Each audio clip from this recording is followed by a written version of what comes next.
Shalom, everybody. Welcome to Let's Get Deep Bible Study. Tonight we are going over Exodus chapter 21. I'm really excited to go over the commandments. We've been going over them for the past 2 weeks now. We're going to get into a little more nuance and detail this week, getting into Exodus 21. Last week, we went over what the world knows as the 10 Commandments, but nowhere as we were reading that did it say 10. And so we don't like to debunk little things here or there. It never did it say 10 Commandments, but we understand where that concept of 10 came from. But after the so-called 10, they keep going. So we're going to get to 11, 12, 13, 14, 15. But we're going to see a pattern here. Last week we talked about how the Torah are the instructions, because that's what Torah means. Doesn't mean old law, it just means the instructions.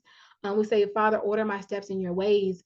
The Torah, his instructions are his ways. And so I want to reiterate again that what we're reading tonight, Torah operated within the cultural context of ancient Israel, fresh out of centuries in Egypt. So it was never an endorsement of a flawed system. Our ancestors, when we came out of Egypt with family and interpersonal relationships that were in dysfunction. So keeping that in mind, that we were a nation, and still a lot of us are still very much like this, a nation that is still operating in an American, out of a Canadian, out of a Western, out of an Eastern concept that is still dysfunctional when you measure it to what is holy, what is righteous, what is clean, what is pure. And so I want to jump right in. But again, I want us to keep Psalms chapter 111 in mind. It says that he has made his wonderful works to be remembered. Yahuwah is gracious and full of compassion. So as we continue to read these, don't ever lose the fact that our Heavenly Father is compassionate. All right. So 21 verse 1. If you have a Hebrew servant, he is to serve you for 6 years, but in the seventh year, he shall go free without paying anything. And so we kind of see this Shabbat kind of thing going on here. No one worked more than 6 years. There was a Shabbat yearly set up within the system of servitude. There was no generational servitude here like it was chattel slavery in America. But I really want to point out this first part where it says, if you buy a Hebrew servant. And so that first word, oh wait, actually, I'm sorry. It says these are the judgments. I skipped the whole verse, y'all. My apologies. The first verse says, now these are the judgments or regulations which you shall set before them. And so I broke down the word judgment, which means to decide controversy. So remember, as we're thinking about this, these are the judgments that you are to set before. This is how you're to decide controversy.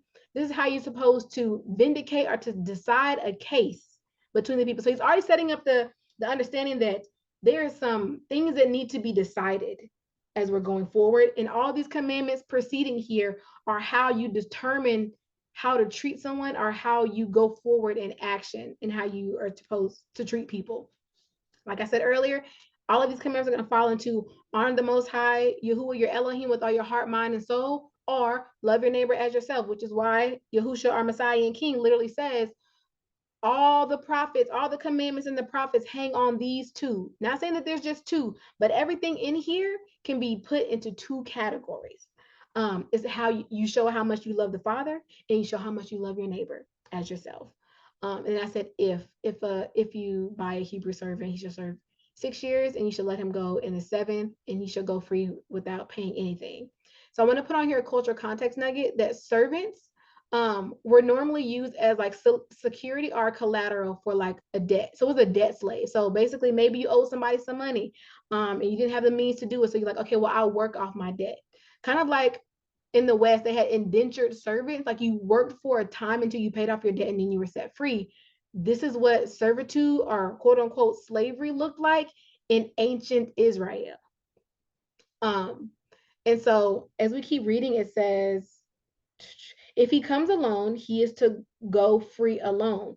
But if he has a wife, when he comes, she shall go with him. If his master gives him a wife and she bears him sons or daughters, the woman and her children shall belong to her master, and only the man shall go free.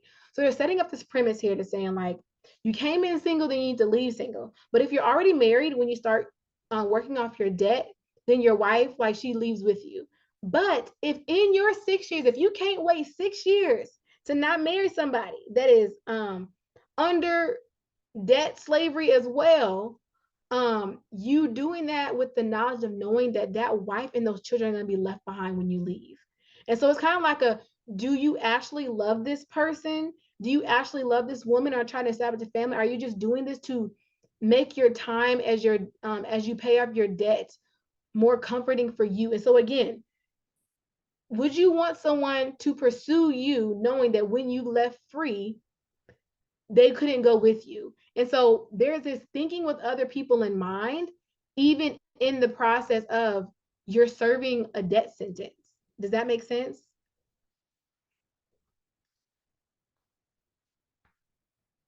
Okay. Um,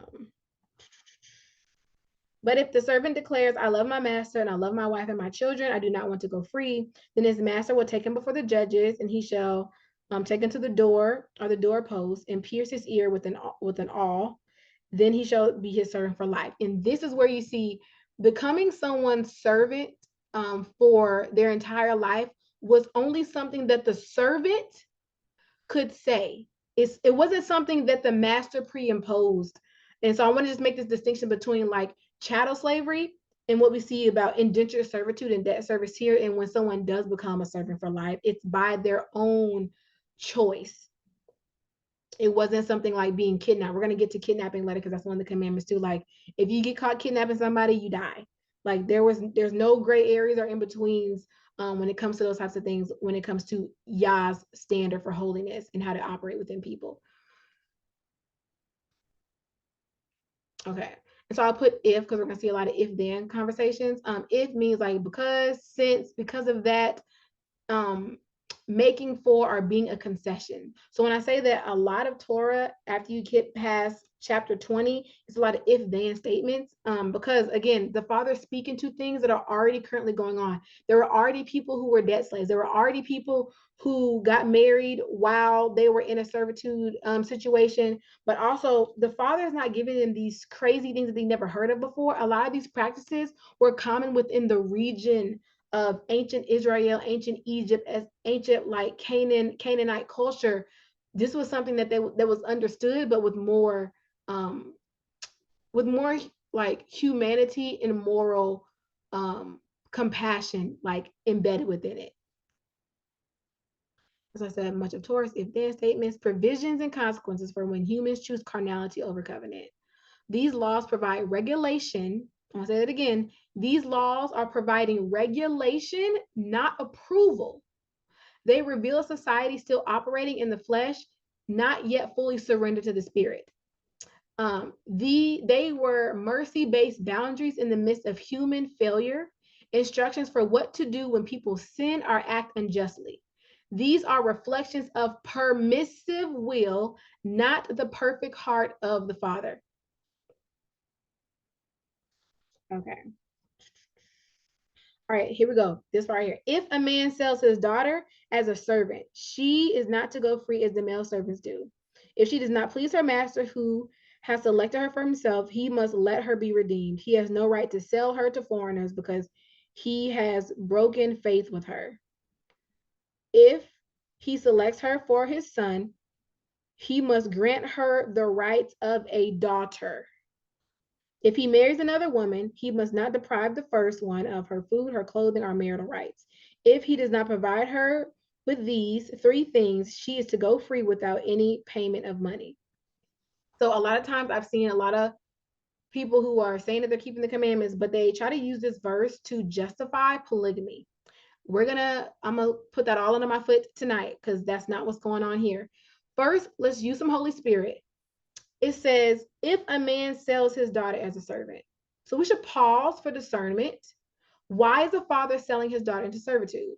Does that fit into any of the honor the Most High Yah with all your heart, mind, soul, and spirit, and love your neighbor as yourself? Something's missing here. There's not a love for your neighbor. There's not a love of a father if a father's selling his daughter into servitude, because we just read if he had to pay off a debt, because normally if a father's selling his daughter into debt slavery, it's because that family has a debt that needs to be paid. But instead of the man saying, I'm going to serve this debt for 6 years, he decided to let his daughter do it instead. So there's already a lack of love, a lack of covering of a father. And so we're already seeing that this father is not operating as a covering, as a father supposed to treat his daughter. And so with that understanding, this is why the father said, I know some of y'all have already done this. So because some of y'all have already done this, this is how you're supposed to treat this young lady for the actions of her father.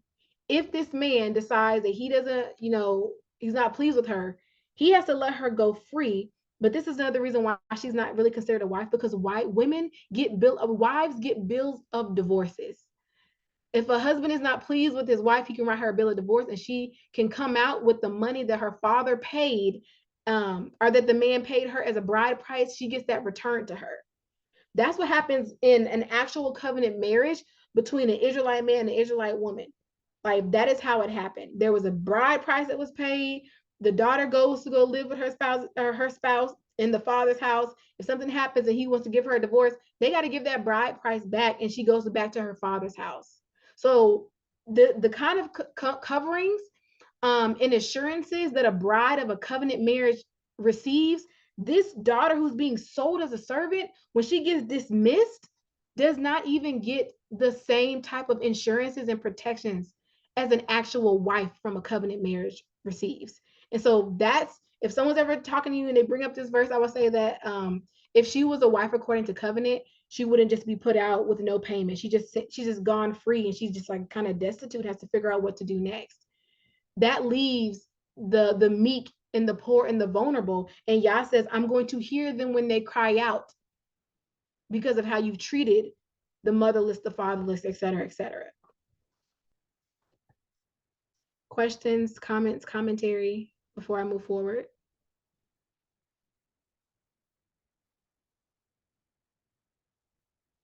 Okay, so I just want to reiterate, this passage is not Yahuwah's perfect will for women or his daughters.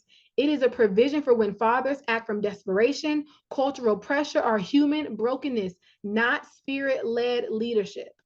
These kinds of statutes show the contrast between the permissive will, aka accommodations for fallen behavior, and the perfect will of Yahuwah the Heavenly Father, which was never to commodify or exploit one another, but to walk in covenant love and protection. And this is why Yahusha the Messiah in Matthew 5 doesn't abolish the law, but reveals its perfect intent. Ye have heard it was said, an eye for an eye, or a tooth for a tooth, but I say resist not evil, but whoever shall smite thee on the right cheek, turn to him the left also. And so Yahusha's whole ministry was literally was calling us to not just follow commandments, but to lead a life led by the Holy Spirit into the perfect will of the Father. Verse 12. If anyone strikes a person with a fatal blow, is to be put to death. However, if it is not done intentionally, but Elohim lets it happen, they are to flee to a place I will designate. All right, so we kind of talked about, Ashley kind of mentioned this a little bit last week when we're talking about, breaking and entering, but it's kind of similar to that, where it's just like, if it was unintentional, the person who unintentionally killed someone, the father designates a cool off space, basically saying, okay, this family's going to be very upset. I know you didn't do it intentionally. You need to go to this place, stay here for a while this family cools down, because they're going to want to avenge their loved one. Yah is speaking to the human posture of how we react when something so emotional and detrimental happens to us. Can you think about, like, a family member may have died in a car accident? That other family might try to track down the other person who did it unintentionally and cause harm, because they're still reacting from their flesh. There's no self-control. There's no waiting and being still. There's just moving off impulse, moving off a fleshly response. And because the father knows that they're fresh out of Egypt, they don't have this understanding yet. They're just now getting to know him. He's speaking to, okay, well, to alleviate some of the chaos that may ensue if someone dies unintentionally, I'm going to tell the person who accidentally did it to stay here for a season. And then, like, everyone knows that you can't go to this. This is kind of like Switzerland in the cool off period. But if anyone schemes to kill someone deliberately, that person is to be taken to my altar and put to death. So we're seeing that unintentionally versus intentionally. If anyone who attacks their father or mother is to be put to death. That goes back to what people call the 10. Honor your father and mother so your life can be long on the earth. If you attack or disrespect your mother and father, your life is your life is cut short, quite literally. He's putting these parameters here because if you didn't listen to the first chapter of what you should and shouldn't be doing, honor your father and mother, don't kill, don't steal, don't covet. Everything that we're going to read now falls into those quote unquote 10 categories, which is why I say I understand why people say the 10 commandments, because everything preceding it can fit into those. Oh, well, you broke thou shalt not kill. Oh, you broke honor your father, thy mother. That's what's going on as we continue to read. Um, okay. If anyone kidnaps someone, is to be put to death, whether the victim has been sold or is still in the kidnapper's possession. Anyone who curses their father or their mother is to be put to death. It goes back to honor your father and mother. If people quarrel and one person hits another with a stone or with their fist and the victim does not die but is confined to a bed, the one who struck the blow will not be held liable if the other can get up and walk around with the staff. However, the guilty party must pay the injured person for losses of time and see that the victim is completely healed. This is about restitution and reconciliation and treating your neighbor as yourself. So a lot of this stuff, I'm just like, when you start going and reading the Torah and really understanding and seeing the heart of the Father, he's like, okay, you got into a fight, you kind of lost your temper, but you hurt this person.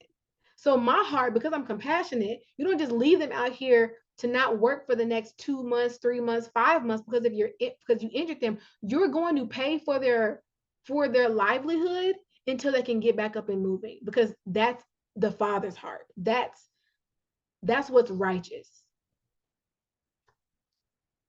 Anyone who beats their male or female slave with a rod must be punished if the slave dies as a direct death. But they're not to be punished if the slave recovers a day or two, since their slave is their property. And so, again, coming from the generation of the transatlantic slave trade, and like there's literally this epigenetic cringiness sometimes when I read about slavery and property, because the way that it was taught to us and the way that it's literally been marked like in our DNA, because I live in America, and I live in the South, and a lot of the remnants of like that spirit and that attitude around slavery and the oppressor and the oppressed is still very much present here. So growing up in school and reading this, they were talking about, oh, like slavery in the Bible, blah, blah, blah. But it's very different, because when I wrote down, I was like, well, it's calling them property and we were called property. And the Father had to remind me, like, it's not the same, because again, these were debt slaves in the sense of they were working for a season. And it was they were only called property in this instance because they are quite literally working off a debt. So they are quite literally like, you owe me money, and I injured, like why would I want to kill or injure someone who's literally working off a debt for me? Where here in America is more so, if they kill one of us, they could just go and like buy another one, or they were literally breeding us to continue on a line for however long, for literally for life. You know, you were born a slave, you died a slave, your kids were born slaves, like, and just continued on. That was not what was going on here. Making that very clear, because I know I'm still, like, as I read this now, I'm just like, wow, there's some things I know that the Father's still healing from me from, but I can see it a lot more clear than it was, centuries ago. If people are fighting and hit a pregnant woman and she gives birth prematurely, but there's no serious injury, the offender must be fined whatever the woman's husband demands and the court allows. But if there is serious injury, you are to take life for life, eye for eye, tooth for tooth, hand for hand, foot for foot, burn for burn, wound for wound, bruise for bruise. So we see now where Yahushua is quoting this from. So in full context, it's like, you have heard, it's an eye for an eye, a tooth for a tooth. This eye for an eye, life for a life literally comes from the conversation around, you hit a pregnant woman in the midst of a fight and she gave birth prematurely. The baby didn't die, but if the baby did die, then the husband and the wife were allowed to be like, life for life. Now your baby have to die. Like that was literally what was going on here. And so I want to ask you guys, so I really want to talk about conversation. Out of all of these commandments that we just went over, can you name some of the fruit of the spirit that is missing in order for us to even get to if this happens? I would say definitely self-control. Yeah.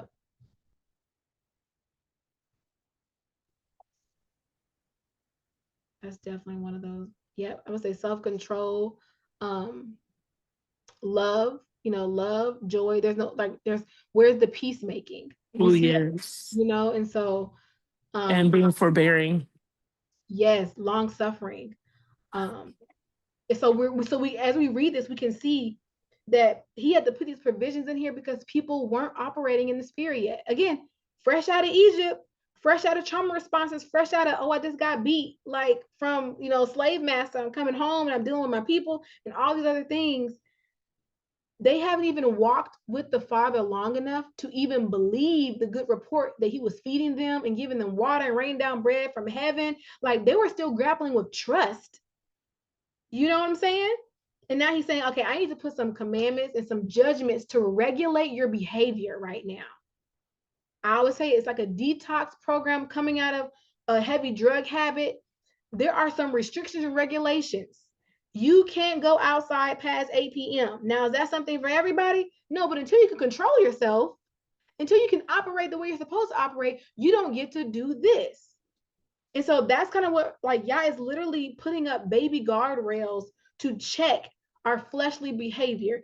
If you get into a fight, but you shouldn't be getting into a fight, but if you do get into a fight and this happens because of your lack of self-control, this is how you rectify.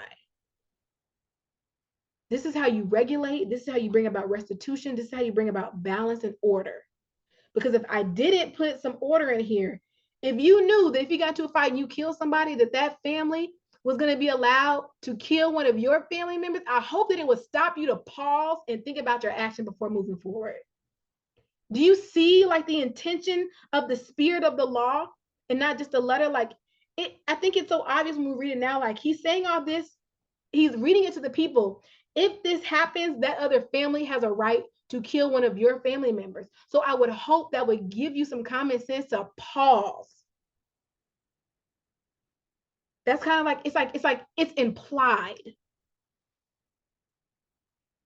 What'd you say, Hope? Which is good because the mind of surrender is to experiences, not the I Father. was saying basically after many, many years of like growing up in this form of oppression, their minds had not been surrendered to God. It's surrendered to their experiences. So they're so focused on what their experience that what they experience that they cannot fully fathom the grace, the mercy, the compassion, being kept, being cared for. They couldn't fully comprehend it. And I think a lot of times, excuse my kids in the background, but a lot of times, like even with ourselves, 30 years of a trauma or 10, whatever, however much we can get so stuck there, and it's not our will, it's not our might to get us out of it. It is the Holy Spirit that works us through that so that we can develop peace in, with within the trauma. We can develop joy and come out of whatever had us captive. We don't Right. have to be captives anymore. Exactly. And so like the whole story of literally the Exodus is like he had shown our ancestors quite literally, I'm the one that brought you out. Like the word brought out in Hebrew literally means to exit. So he's like, I brought you out. And so he's like, I'm showing you, I brought you out, I fed you, I watered you, I covered you, pillar by fire, cloud by day, like all these things, I'm proving to you that I'm here. But because that may have only happened over a couple of days or a couple of weeks, they are still dealing with years, with centuries of a trauma response and a trauma mindset and a trauma heart posture. And the Father, in his loving and his compassion, he's like, I love you. You are quite literally the apple of my eye. You are my bride. And I want to meet you here. I know you're scared. I know you have trauma. I know you have hurt, pain, anger, resentment, all these things. And I want to meet you here. But in order for us to go forward, I'm going to institute some regulations because I know it's not going to happen overnight. It's going to take some time for you to walk with me. And that's why, like, reading this now as a love letter to someone. I don't. Have you ever seen like a feral cat that's been abused and someone's trying to like wash it and groom it? I saw a video like on TikTok and it was like a picture of this cat just going all crazy and like it was just fearful. But literally the groomer was just like, I'm gonna wash you, I'm gonna like clip your nails, I'm gonna like do all these things, right? But the cat, because it's such an it's just clawing and fighting at everything and everyone in the vicinity. That's what these regulations are. It's like trying to put the cone around the neck of a feral cat so that you can be still and be regulated long enough while you're still scratching and clawing around everybody around you to say, if you just be still right here, like I can cut this off of you. I can brush this knot out. I can cut this mat out. I can remove this parasite or this worm or this tick. All these things are going on while the father is literally like, I'm doing all this because I love you. But again, Yah's like, I also see all the trauma, all the pain, all the hurt, and I want to. Yah's practical. So sometimes we make Yah, our father, this like so spiritual that like he couldn't understand our practical needs and our practical fears and our practical wants and our practical pains. And he's just like, but I am, and this is me meeting you where you are practically. And so, Yin, you about to say something? Oh, do unto others as how you have them do unto you. Yes, Matthew 5:17. I mean 7:12. Dyslexia. I don't actually have it, but sometimes I read too fast and I'll switch numbers around. Okay. And so we're going to get into more of restitution and just like righteous behavior. Verse 26, an owner who hits a male or female slave in the eye and destroys it must let the slave go free to compensate for the eye. If the owner knocks out a tooth, he should let them be compensated to go free because of the tooth. And so we're seeing this too, like, okay, there was some punishment that was allowed, but if there was like some disfiguration, if you knocked that person out where they lost their tooth, they lost an eye, like they can't walk anymore or something, they had to go free. You didn't get to beat up and maim your servants and still keep them in servitude. Do we see how that's different than like the slavery that was taught in the States? I don't know how it was taught like in Canada, or if it was even if American slavery was even taught over there. I'm just speaking from like here. I'm in the States, I'm in Texas. My dad's from Mississippi, my mom's from Virginia, like literally from all very heavy slave states in the South. And so the way it was taught, it was just that like, oh, slave master could do whatever. You got beat, you got whipped, you lost an eye, you lost a finger, you lost a tooth. Nobody cared, no one batted an eye. But we're reading it in context and what Yah's saying is like, if that actually happened, it would have been so many of us that was just walking free, would have been like, oh, well, if they were actually going based off the word, a lot of us would have been going home free because some things were just not, a lot of things were not according to the word as we know that now. But yeah. Okay. If a bull gores a man or a woman to death, the bull is to be stoned to death, and the meat must not be eaten, but the owner of the bull will not be held responsible.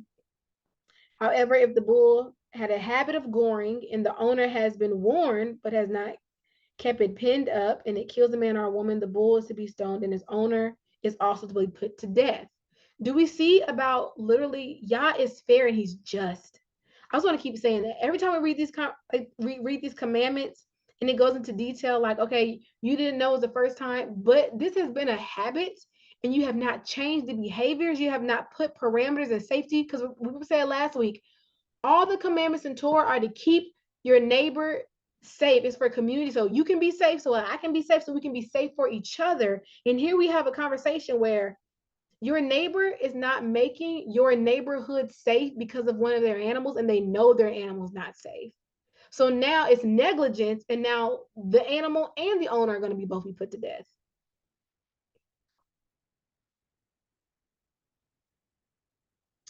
Okay. However, if payment is demanded, the owner may redeem his life for the payment of whatever is demanded.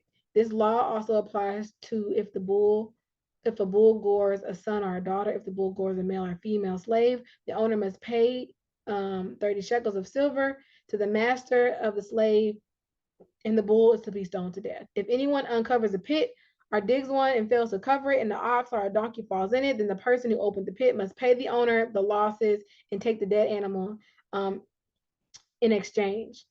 If a bull injures someone else's bull and it dies, the two parties are to sell the one and divide the money between them. So we're literally just seeing fair, proper, righteous dealings between your neighbors.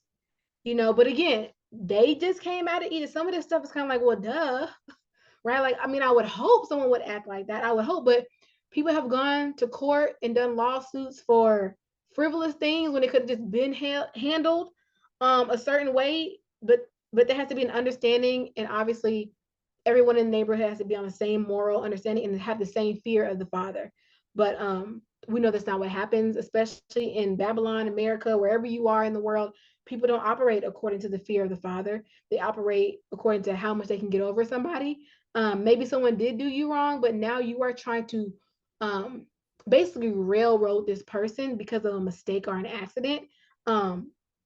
Which is why later on Yahusha gets into like, y'all can't even, I was like, Yahusha wasn't the one of the disciples. I think it might have been Paul in the letter, like, y'all can't even decide matters between yourselves, but Israel, you're supposed to judge nations and you can't even figure out simple matters between yourselves. You literally have a play-by-play book on how to determine matters between each other, and y'all are taking things to a worldly court that could have been handled in the neighborhood.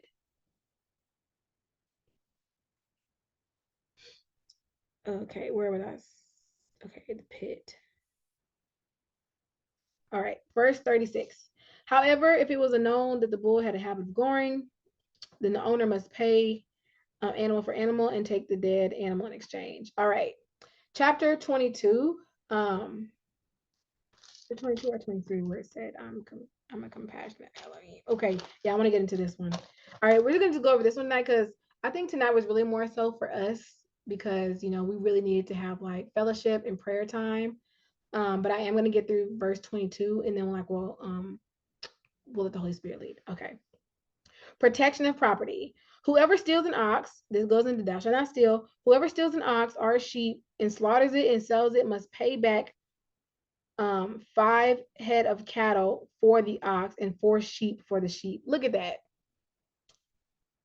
You stole because you already broke a commandment, thou shalt not steal. So because you decide to steal anyway and make a profit, you are now going to pay me 4 or 5 times the amount of the thing that you stole. If a thief, this is the one that Ashley brought up, I think. If a thief is caught breaking in the night and is struck a fatal blow, the defender is not guilty of bloodshed. But if it happens after sunrise, the defender is guilty of bloodshed. So we talked about that last week, saying like, yeah, I was like, okay. And the reason behind that is because if it was after sunrise, you can see the person and you know who it was, you can take them to court. And you can get restitution that way instead of like taking in your own hand and killing the person. But at nighttime it's different because you can't see them and there would be no way for you to be able to point them out in the daylight on who stole from you or who broke into your house, which is why there's a difference between the night and the daytime and the nighttime. Anyone who steals must certainly make restitution, but if they have nothing, they must be sold to pay for their theft. So now we're seeing, so how do we get debt slaves? Why are debt slaves coming in? Because didn't Yahuwah allot land and everybody had land and everybody had property and everybody was good? There was really no reason for anybody to be poor. You can make yourself a debt slave because you stole. So now you got to go into servitude to pay off the thing that you stole. Again, you stole a sheep, but now you owe 5 times the amount of an actual sheep. Like you owe now 5 sheep and you ain't even got the one. So now you got to go work for 6 years because you broke one of the commandments about thou shalt not steal. If the stolen animal is found alive in their possession, whether ox, donkey, or sheep, they must pay back double. So there's still an added amount because of the law that was broken. So the rest of this is really about restitutions. If a fire breaks out, you need to make restitutions for what was burnt up in the field. Yah is just and he's fair and he's compassionate. It wouldn't be right just be like, oh, I'm so I want to make this a picture of like what restitution or even reconciliation looks like. So on this level or here in chapter 22, if someone's starting a fire just to like, I guess, keep warm and it spreads and it burns up your crops, them saying, I'm sorry, it really was an accident, I will never do this again, doesn't really do much. I mean, yeah, you're like, okay, I definitely understand that you're sorry, but there's still a loss, there's still a pain, there's still a hurt on my end.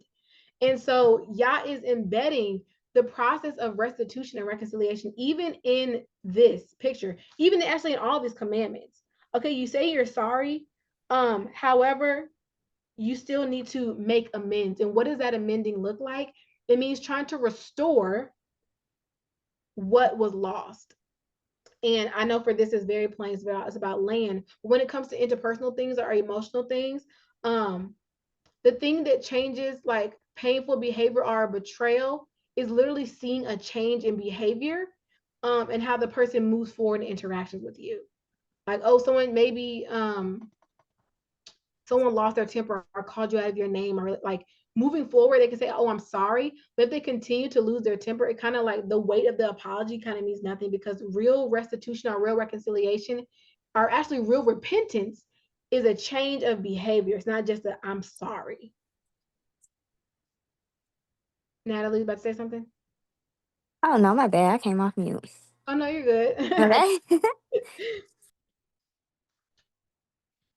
um, so as we're reading this, like I'm just like, as I'm reading, I'm really just seeing that like our Heavenly Father is quite literally an Elohim of restoration. Every time something happens to someone, he is about restoring what was lost. He's about giving back the thing that was stolen, that was taken, thing that was like that was destroyed, in giving and in healing the damage that had happened between people. And so he's really literally showing us a picture of what reconciliation looks like in so many, like in so many facets of society. There's so many different ways to reconcile between neighbors, reconcile between siblings, reconcile between mother and father, reconcile between husband and wife. There is a changing and a giving back to make something better than what it was before. Okay, if anyone gives a neighbor silver or goods for safekeeping and it's stolen. So again, this is just right prayer. Like treat your neighbor as you like Yin posted. Do unto others as you do unto yourself. Love you who you're Elohim with all your heart, mind, and soul, and love your neighbor as you love yourself. That's literally all that's going on throughout the entirety of chapter 22. I'm gonna go back to it's still about restitution. If an animal, chapter 12, if an animal was stolen from a neighbor, restitution must be made to the owner. If anyone borrows an animal from their neighbor and is injured or dies while the owner is not present, they must make restitution. If the owner is with the animal, then the money paid for hire covers the loss. Okay, I'm gonna get to verse 16. So this is kind of we're getting past like restitution and like property damage. Now we're gonna get into community interpersonal relationships, specifically men's actions towards women. If a man seduces a virgin who is not pledged to be married and sleeps with her, he must pay what? The bride price. I talked about that earlier with that whole, if a man sells his daughter, there's no bride price being talked about. There's no marriage contract. None of that's being happened here. We're seeing it for the first time here. Okay. If a man seduces a virgin who is not pledged to be married, he sleeps with her. He's to pay the bride price and he shall be his wife. So there's this talk a lot of times within people who are saying they're keeping the commandments, but they're lacking the spirit, that Yah never said you couldn't have premarital sex. It's implied, babe. Because if you had sex with somebody, that's your wife. You pay the bride price and you marry her. And you cannot give her a divorce for no kind of reason. Because one, you moved slimy, you seduced her, which means you were already operating from a spirit of you had no self-control, you did not love, you did not care. So really think about the fruit of love, joy, peace, long-suffering, patience. This man didn't operate in patience. He didn't operate in love. He didn't operate in self-control, because if he actually loved her, like love according to the word, love according to the Father, love according to covenant, he would have proposed to her father, paid the bride price out front, had a wedding ceremony to sleep with her, but he didn't want to do that. He just wanted to appease his flesh. So he seduced her. And the father's like, oh, since you want to try to move around and not get married, she's your wife forever now. So it's implied. If a man is having sex with a woman that's not his wife, she's your wife now, and you paying that bride price to her father. But there's a caveat here. If the father absolutely refuses to give him to her, he must still pay the bride price of virgins. Because the dad's like, I don't like this man for my daughter. Yeah, she had a lapse of judgment. She wasn't being wise, but I am not about to let my daughter marry this scoundrel. Like, do you see the mess that runs around communities when we don't have proper structure of family in place? And again, this also shows a lack of reverence. You don't fear the Most High Yah because one, you didn't respect her mother or her father or her, because you put her in a position so now she can't be wed, which is why you still got to pay the father the bride price, because now if she does get married, her bride price now is now probably going to be lower because she's not a virgin. I was not out here letting these little raggedy boys run around and mess up like his daughter's bride price in their virginity by seduction and seducing and trickery and the twisting of their lips. Like seduce, as in the serpent seduced Eve. So we got a man seducing, and being a righteous man don't even go hand in hand. You're not operating in the spirit of Yah. Okay, sorry, I'm gonna give a little tangent here. You know how I feel about that, because there's a lot of brothers that say they're walking in spirit and they're trying to like justify polygamy and having multiple wives and saying sex is marriage. Absolutely not. You are literally preying on the motherless and the fatherless and the humble and the meek who don't have the covering and protections of a father who's operating as a father in righteousness, and you're using that to your advantage to appease your lust by seduction. Absolutely not. Y'all talk about Delilah and Jezebel so much, but what about the men that's out here seducing women? Same spirit. Okay. I want to read this culture. I have a culture content Bible, so it kind of breaks down like the times here and why this bride price thing was. I think it's kind of just cool to have these little nuggets of information. Seduce a virgin. Here the term seduce implies that the woman has given consent. So this is not rape. This is literally he seduced her. He talked her. He sweet talked her. He took her on dates. He took her through the fields like when there was nobody around. He was just doing all kind of sneaky, slimy stuff, knowing he had no intention of marrying her. Another element of this law is the statute of the woman. She is not married and she is not pledged to be married. So you're either married or you're engaged or betrothed. If she were married or pledged to be married and for a man to sleep with her, that would have been adultery. Okay. This is why it's mentioned. This is what is mentioned here is called premarital sex.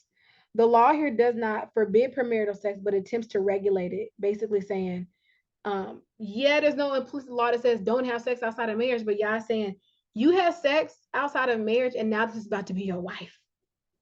So using our context clues, using our wisdom and understanding, that's what's going on here. The man must pay the bride price, and the reason for this payment is because the father is losing his opportunity to obtain a full bride price for his virgin daughter. So now the man has to pay the bride price, and it's very much a high one. And if the father can still choose to not marry his daughter off, he can refuse to allow this to happen. And so he's still going to receive that payment from the man because now he may not be able to marry his daughter off in the future. Questions, comments, commentary?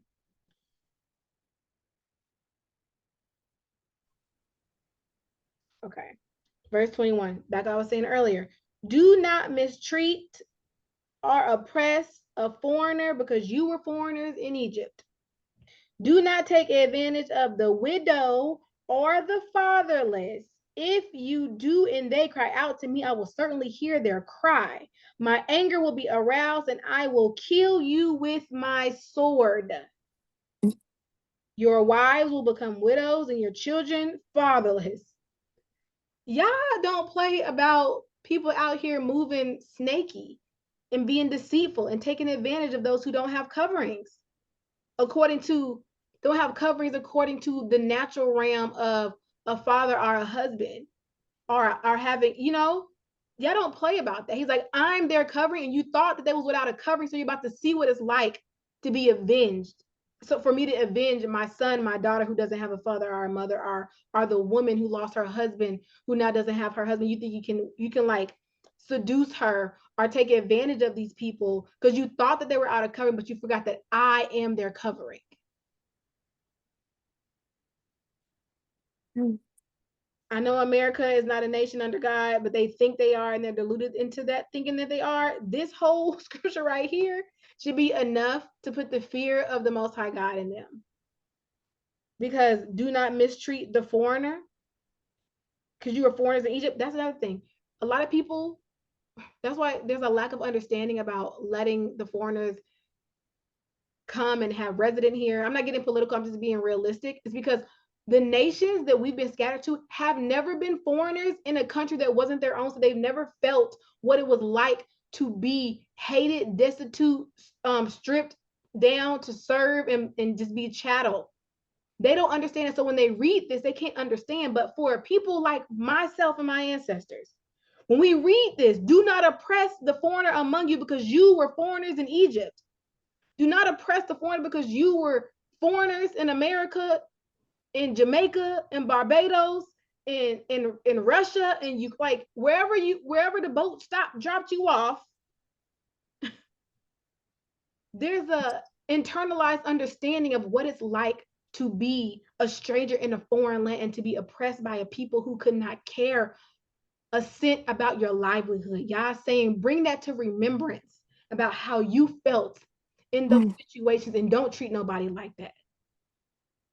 And that's why there's so much dysfunction in a lot of these countries that have imperialism and have made money off the backs of oppression and taking advantage of people because they have never felt that sting, so they don't understand why y'all hate it so much.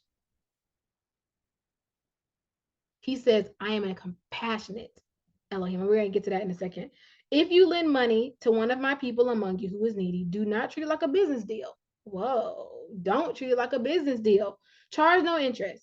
If you take your neighbor's cloak as a pledge, return it by sunset because that cloak is the only covering your neighbor has. What else can they sleep in?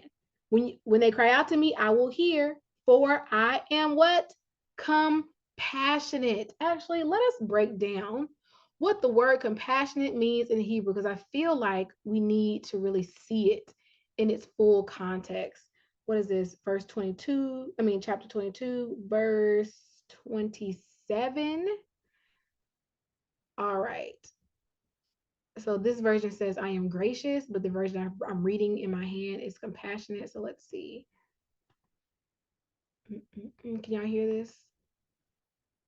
Strong's H2587. Hanun. Hanun. Hanun. Hanun breaks down to gracious. That means merciful. Let me see. Let's get a Psalms. But you, O Adonai, are a Elohim full of compassion and graciousness, long suffering, and abundant in mercy and truth. Yahuwah is merciful and gracious, slow to anger and abounding in mercy. So we're supposed to be his image in the earth. And so we talked about earlier, like some of these commandments, you can tell there's a lack of self-control.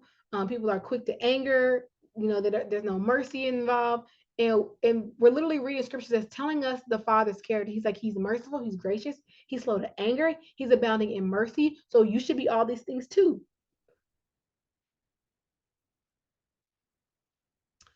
Okay, I'm going to break that down like letter by letter later. And let's go to the root word of it. Hanan. To be gracious, to show favor, to show pity, to be favorable, to have mercy on, to show consideration. Wow, to show consideration. A lot of these commandments don't even need to be in here if people were just considerate of other people. How would that make you feel? Do unto others if you have done unto yourself. Yah is considerate, he is compassionate, he is gracious, he is merciful. So, all right. Do not, so get into some more do's and don'ts. Do not blaspheme Elohim or curse the ruler of your people. Do not hold back offering from your granaries or your vats.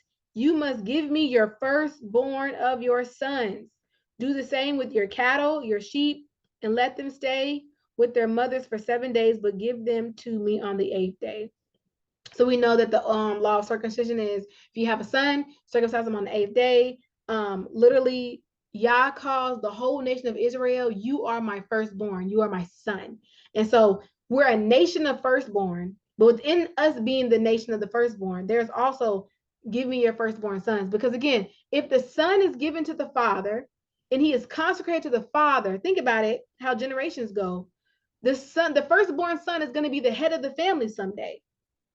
And so if that son is to dedicate his entire life to the father, there is a trickle down or a cycle of understanding what holiness, order is supposed to look like, because you literally dedicated your son to the father. He learned and he's taught, he's starting in the father's ways. I would hope that son would then go and teach that order and continue on that holiness, that consecrated spirit posture to the rest of his brothers and sisters in his own family when he starts one. So when I was reading it, I was just seeing the picture of how Yah is so beautiful in his order. You dedicate your sons to me, they're going to be good. Then the whole family, the whole nation is going to be good, because the men set the culture and then the women follow suit. But if the men are off balance and acting wild and crazy, then the women are going to follow suit and start acting wild and crazy eventually too. Which is why later on in Hosea, I said this last week, the father literally says to Hosea to tell the people, tell the men, I'm not going to judge their wives or their wives and their daughters for committing whoredom and idolatry, because the men are running to the whorehouses and they're committing adultery. But if the men and the sons are dedicated to Yah, then the daughters and the kids and the wives, like everybody's gonna be in order. Thoughts, comments, commentary? I was just gonna add that yes, I started a study on this about firstborn sons, being that I have a son as well, but just the significance of having a son, period, but also your firstborn son and just dedicating him to the Most High. So hallelujah.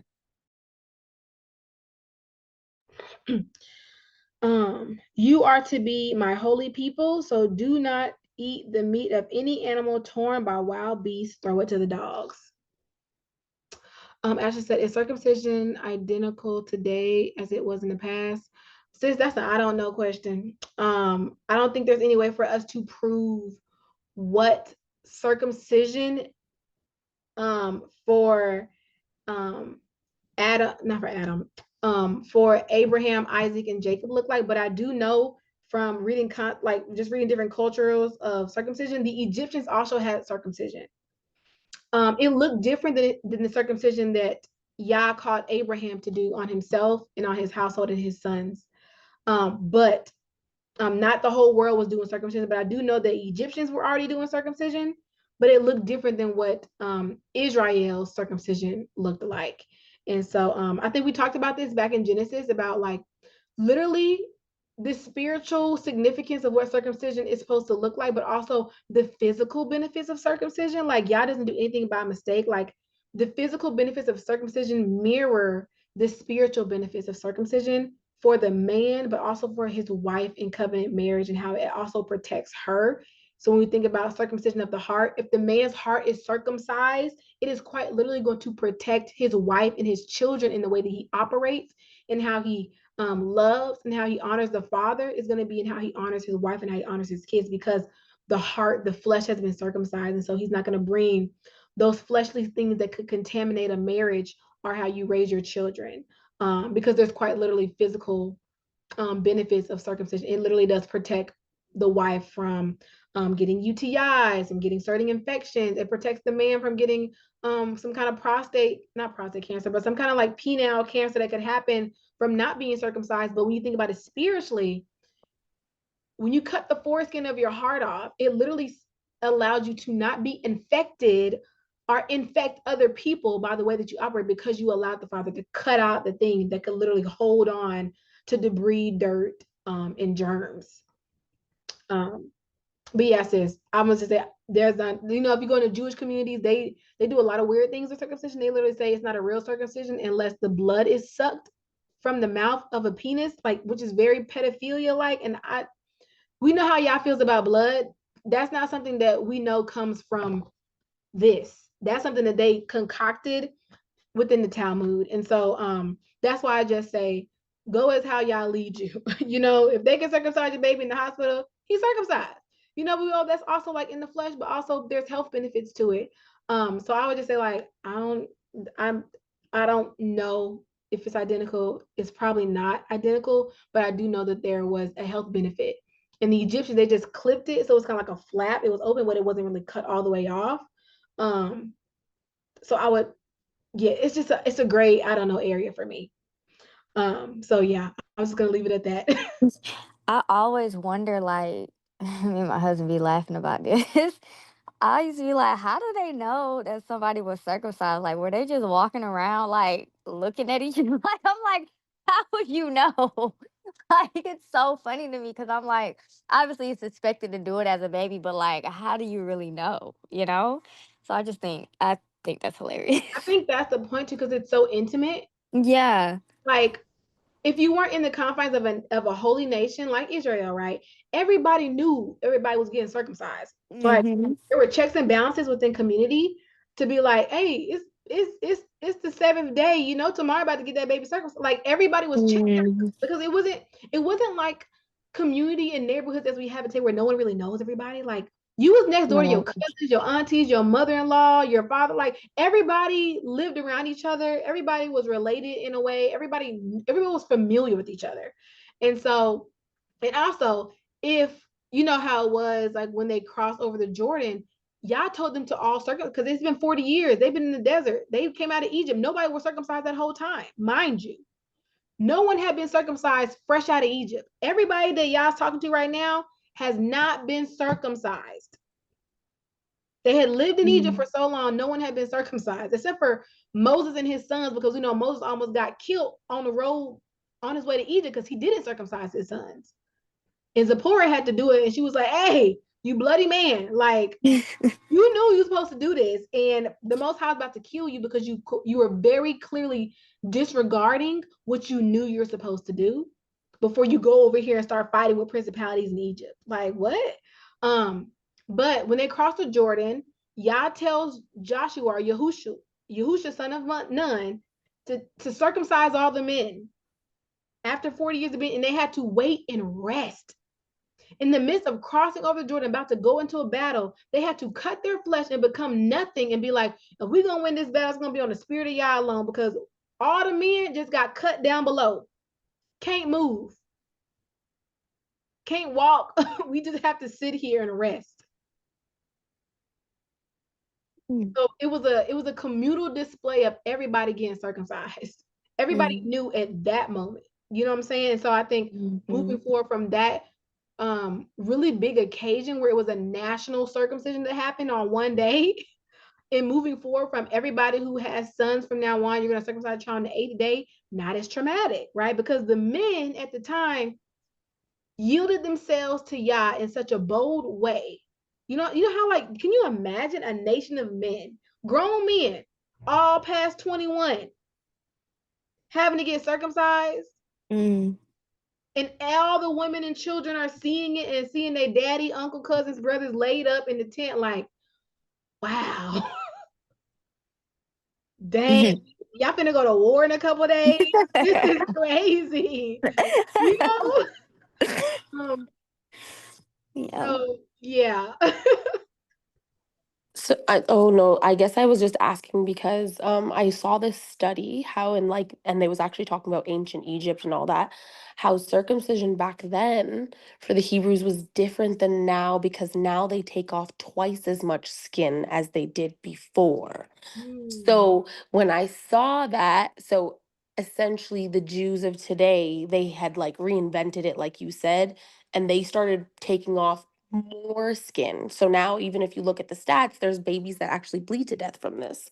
And this is something that they don't put on the news or show people or even tell. And actually, somebody from my old church, her son bled out and had to get blood transfusion and all this different type of stuff. So that led me to a research where I was like, this doesn't seem right. And then I started reading how in ancient times they would, not to be like TMI or anything, but essentially when a man is just there normal, not aroused or anything like that, they only take off the tip of the foreskin. They wouldn't drag it all the way back the way they do now, which now causes people to bleed out, to And get you like, also know too that like because we live in such a very demonic, satanic space, we know what these people are doing with the foreskin of penis. And it's so wicked. It's just nasty. It's diabolical. It's satanic. Like they're literally using the foreskin of these babies' penises to put in facial creams, to put in skin injections, and it's so not of the Father. So that's why I'm just like, I definitely don't think it was what it is today. There's definitely been changes. And it's just like, yeah, man, it's crazy. If I, y'all willing, if you is marriage is for me and I have sons, which looking at my family genetics, like there's like mostly men on both sides of my family. I don't know how that works on whoever my husband is on his side, but from my side, I'm predisposed to probably have more boys and girls. I'm very prone to like, hey, I want to do home birth. Okay, can I go somewhere and do like a circumcision? I'm like, I'm taking that foreskin home with me. No, you can't have it. No, you can't have my placenta. You can't have my baby foreskin. Like all that stuff I is know coming. that's right. You know what I'm saying? Like, Yeah. because I know too much now, and I know y'all are crazy and you crooked. So you're not having nothing that comes out of my body. Like the whole baby came out of me. You can't keep his foreskin. Sorry. Like, so with that being said, yes, sis Ashley, Egyptians had circumcision, but it was very different from how Abraham, Isaac, and Jacob did circumcision. But we know that things have been mutilated and tainted and perverted throughout literally the generations. Just from like, if you read the Talmud and how they do circumcision, it's very disturbing. It's very pedophilia.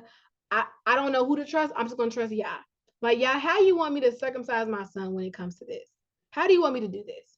And just go where he leads me. And he might lead us to different doctors, different ways to do X, Y, and Z. And that's the beauty of having freedom to walk in the covenant of Yah. It's like he said to do it. He said, circumcise your kid, I'm gonna do it. But like the way he tells you to do it may be different than the way he tells me to do it, but we're both doing circumcision. But like it makes me look different. You know what I'm saying? So yeah, it's definitely different than what they're doing today.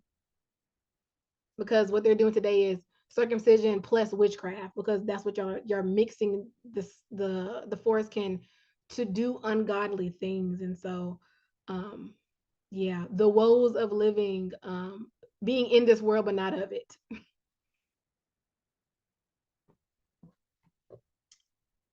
Okay. Wait, where did I stop? Oh, do not oppress a foreigner. Wait, I read that already. Oh, give me a firstborn. You're to be a holy people, so do not eat the meat of an animal torn by a wild beast and thrown to the dogs. Like y'all's like, you are a holy people, you are a set apart nation.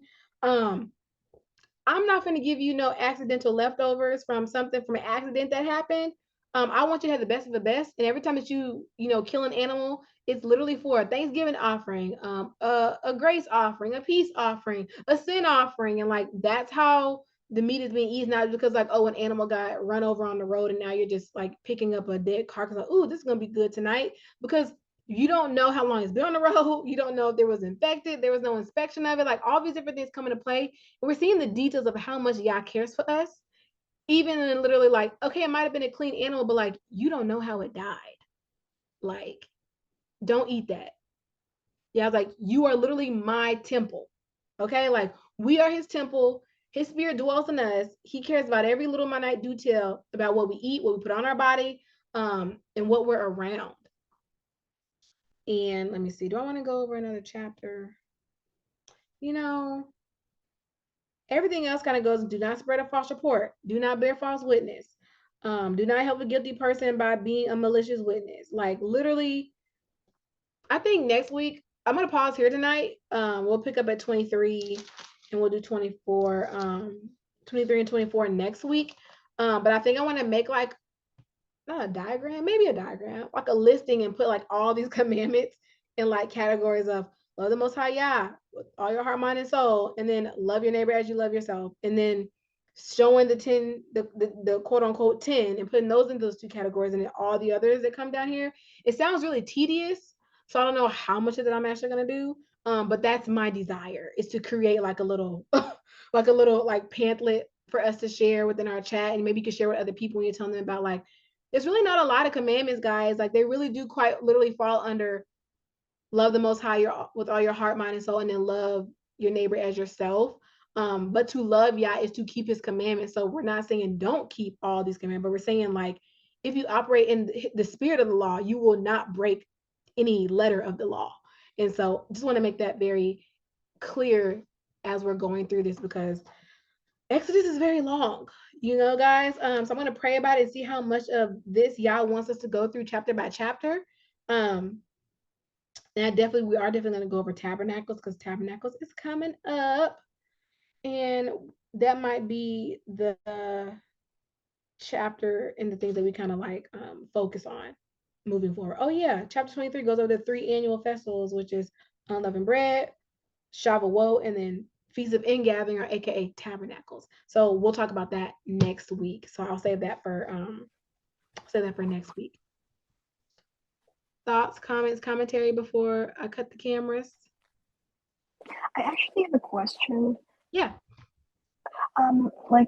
It's gonna be my first time celebrating the feast of Sukkot, which is like tabernacles, and which is I'm going to celebrate that at October 1 or October 2, and is like I don't know, like how does it normally afflicting soul? I mean, like, it's like you have to do like fasting or something, or like So how do you?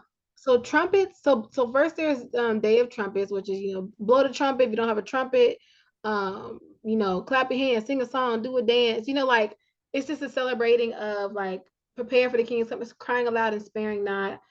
Trumpets is literally like a declaration that, like, get your house in order.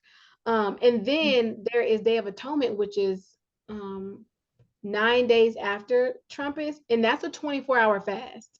So I think that's the one you're speaking to. So Day of Atonement is a 24-hour fast, and then a few days after that, then Tabernacle starts, which is an 8-day festival, which is 8 days. The ingathering, which I know is kind of hard because we're all scattered, so it's kind of hard to actually ingather. Which the ingathering was literally everybody would come to one place, everyone would travel, everyone would literally from their different homes and spaces within Israel and gather to Jerusalem, and they would literally build sukkot or build tents, and they would literally gather, eat and celebrate. Think of it like Thanksgiving, but on steroids, like Thanksgiving for 8 days.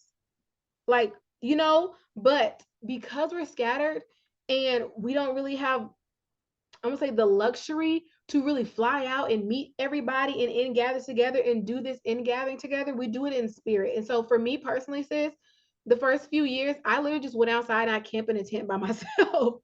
I literally got a tent and I would get in the tent and I would stay in the tent and I would hang out in the tent and I would just spend that time with Yah. And it was very like calming and serene. And I was just like, what other time am I like away from technology in this heavy presence that it is, and like literally being regulated? My circadian rhythm is regulated by the sun and the moon. Like, oh, I'm going to bed at nighttime, I'm seeing the stars, I'm feeling the wind blow while I'm outside in my tent.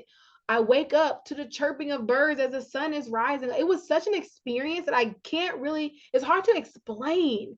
You just experience it, right? And I know that everybody may not have the means to go outside and camp.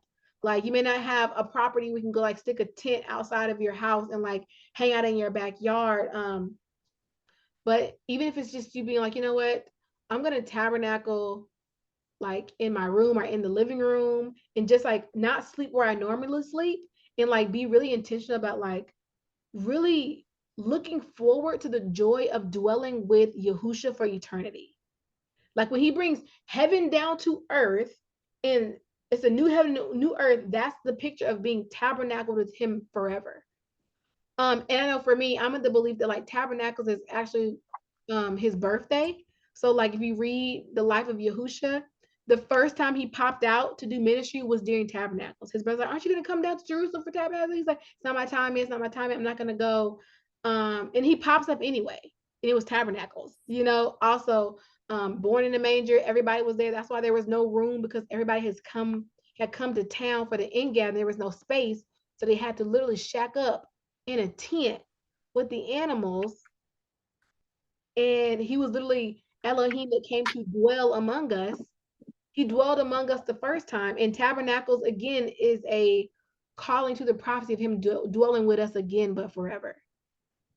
And so I like the parallels of that. Like the first time he popped up was Tabernacles, and the second time and the final time he's gonna pop up is Tabernacles during his second coming.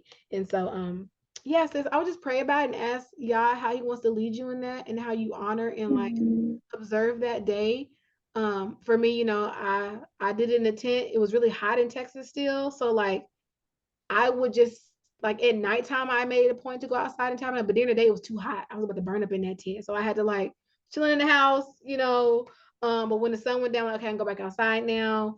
Spend that time, brought my little music box out here, had my tent set up, and I just like, you know, went to sleep out there. It was very peaceful. So yeah, I just like look forward to just like in like really But sitting, like the peace of you just don't have to work yeah. on that one day, right? You don't like it's just like a resting day too, like Yeah, so it's an 8-day festival. So there's no work on the first day and no work on the 8th day. But in between, like day 2, 3, 4, 5, and 6 and 7, 2, 3, 4, 5, 6, and 7, you can work. But the only thing that says you don't like in scripture, it says don't work on the first day and the 8th day. If you're blessed to not work that whole 8 days, good for you. You know, like I'm not working, so I have the we're opportunity both the to like same. do the whole 8 days. I was blessed last year too. I did have a job, but the client, they were like, "Oh yeah, we don't need you until like the next week." So I had the whole week off. I was really grateful for that. I prayed for that. Wow. Yeah, you know, sis, you know, pray about it. You know, I'll definitely go over reading scripture about tabernacles and just see, especially in the New Testament, reading like when Yahusha popped up, and you'll like start to see the power. Oh, tabernacles. And yeah. Is the fasting thing like the Day of Atonement? Like, do you not Yeah. really gonna have to eat like the whole day, like It's like 20 literally like even no water? Well, it says dry fast, it says no food or drink. And so I'll say like pray about, like I've, you know, done dry fasting before myself. So it wasn't really it wasn't hard for me, but I can't speak to like everybody else's personal experience. I would say challenge yourself. Um, and just like really trust and lean on Yah in those 24 hours. Um, and that's all I can say. Like, you know, just be yielded to what Yah's calling you to do. And yeah. But it's a national fast, so there's like all of us are going to be fasting for 24 hours. May not be the same day, but we're all in the season. I'll say we are in the season of the 7th month, which is Trumpets, Day of Atonement, Tabernacle. So whatever day your fast falls on, like know that as a nation, as the bride of Christ, we are all doing this fast, you know. So and whatever day Yah lands it for you. I know for me, Trumpets this year is going to either be on Sunday, Monday, or Tuesday, depending on like the new moon or whatever. So but some people are going off the full moon. So but again, we're in the 7th month. I said the 7th month season, so everyone's going to be doing feast days in these next couple of weeks. So yeah, just say pray about it, and whatever day he tells you to fast on, and it lines up with how you've been like keeping your Sabbaths and your like your new and how the months have been flowing for you. You can go with that, sis. Thank you. Mhm.